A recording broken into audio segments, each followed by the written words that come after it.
Do you ever feel like you need to be the best? Always striving, always comparing?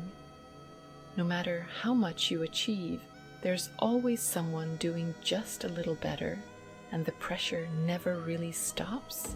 Or maybe you feel like love and control can't exist in the same space. You either let go completely, or you keep things perfectly contained.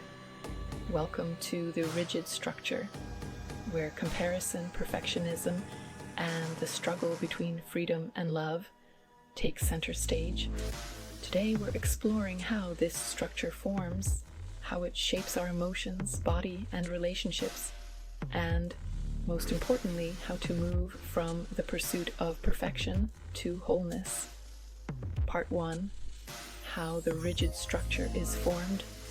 The rigid structure develops between 4 and 6 years old, a time when the child is asserting their independence and sense of self. Unlike earlier structures, where survival or emotional needs dominate, here the child seeks recognition and approval.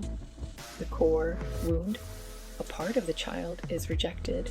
This is often connected to the first signs of emerging sexuality, curiosity about their own body, or attraction to a parent of the opposite sex. If this is met with shame, disapproval, or rejection, the child learns that this part of them is not acceptable. The lesson: parts of me are not lovable. I can be loved only if I am perfect and in control. The two rigid subtypes. How they split. The way this rejection shapes them depends on how anger was handled in their early life. 1. The masculine, phallic, rigid. If the child was allowed to express anger, they turn it outward, channeling it into success, achievement, and competition. They want to be the best, to dominate their field, and to prove their worth through accomplishment. 2. The feminine rigid. If anger was suppressed, the child turns inward, channeling energy into beauty, aesthetics, or relational drama. They seek admiration through art, social elegance, or relationships, where they subtly control the emotional dynamics. Both subtypes share one belief: love is conditional and must be earned through either achievement or admiration. Part 2. The core split. At the heart of the rigid structure is a split between freedom and surrender to love. But what does this actually mean? Freedom is often expressed as the ability to express sexuality, charm, and independence without deep emotional vulnerability. Love and emotional surrender feel dangerous because the rigid subconsciously believes that a part of them, often their sexuality, is unlovable. This leads to one of two patterns in relationships. 1. They feel sexual attraction but struggle to open their heart. 2. They feel emotionally connected but lose sexual attraction. This creates relational drama and an inner conflict between passion and commitment. Part 3. Defense mechanisms. To maintain their sense of control and worth, the rigid develops strong defenses. 1. Perfectionism. If they can be flawless, they won't be rejected. 2. Control over self. Unlike the psychopath who controls others, the rigid focuses on controlling their own image, emotions, and desires. 3. Pride. Too proud to admit their emotions, needs, or struggles. Vulnerability is hidden behind composure. 4. Comparison. Constantly measuring themselves against others, seeking validation in being the best. 5. Emotional suppression. They suppress their feelings and sexuality, keeping them under strict self-control. Part 4.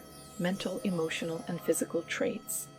Mentally, highly analytical and structured, excelling in areas requiring precision, always comparing themselves to others, either subtly or openly.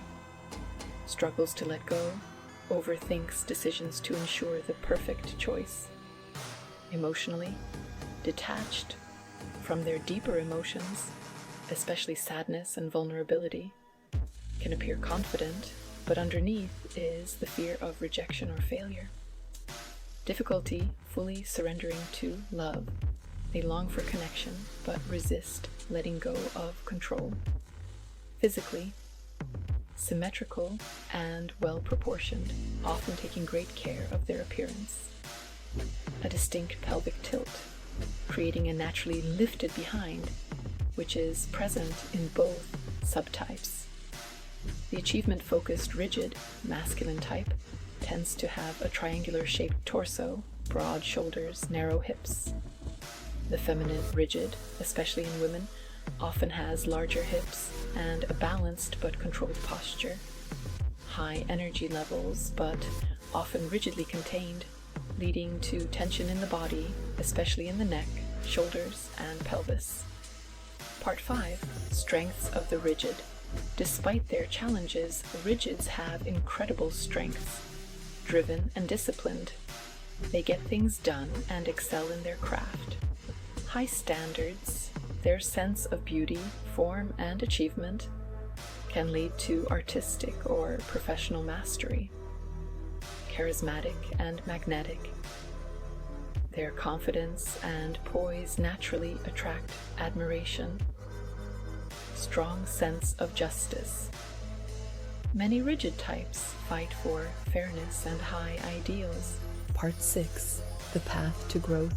The rigid can break free from the perfection trap by 1. Letting go of control, allowing themselves to make mistakes without shame. 2. Feeling rather than suppressing emotions. Vulnerability is not weakness, it deepens connection. 3. Shifting from external validation to inner self-worth. 4. Integrating the heart and sexuality, learning to love without needing control. 5. Transforming their path from perfection to wholeness, embracing all aspects of themselves instead of trying to fix or perfect them. Growth comes when they realize that being loved is not about being perfect, but about being real. If you resonated with this, start by learning more about bioenergetic structures as a whole in my foundational bioenergetics course. This will help you identify all 5 structures and understand their impact.